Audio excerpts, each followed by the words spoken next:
মুখ্যমন্ত্রী প্রয়াত অনিল সরকারের ৮৬তম জন্মবার্ষিকী পালন করল ত্রিপুরা তপশিলি জাতি সমন্বয় সমিতি।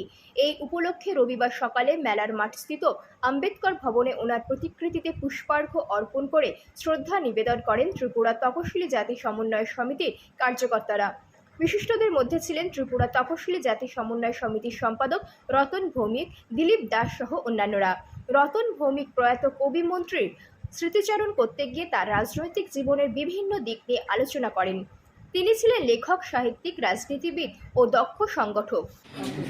আমরা ত্রিপুরা তফসিলি জাতি সমন্বয় সমিতি 2016 সাল থেকে, অর্থাৎ আমাদের তফসিলি আন্দোলনের অন্যতম পুরোধা আমাদের রাজ্যের, শুধু তফসিলি না, এই রাজ্যে সাংস্কৃতিক আন্দোলন,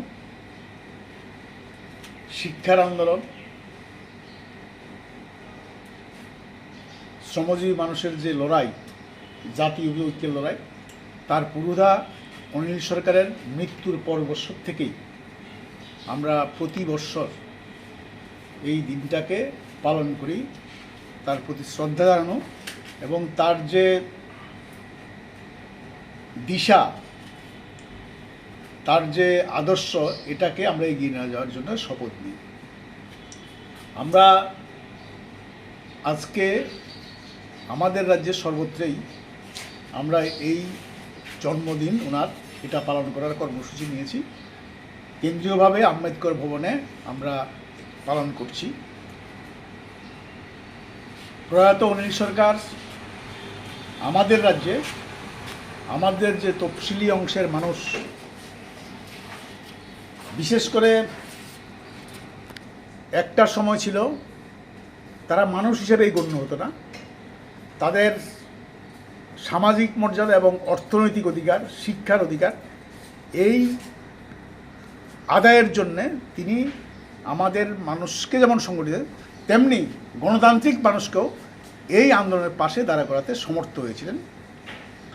এবং আমরা দেখেছি উনি পরবর্তী সময়ে বামফ্রন্ট সরকারের মন্ত্রী হিসাবেও আমাদের রাজ্যে রবীন্দ্রনাথ, নজরুল, সুকান্ত, এগুলি মানুষের ঘরে ঘরে নিয়ে যাওয়া, আমাদের লোকশিল্পী তাদেরকে আলোতে নিয়ে আসা, তাদের মর্যাদা দেওয়া,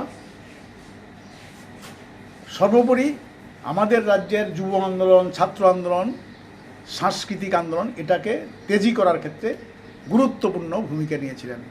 আজকে আমাদের রাজ্যের সাংস্কৃতিক যে উন্নয়ন, এটাকে ওনাকে বাদ দিয়ে আমরা চিন্তা করতেই পারি না।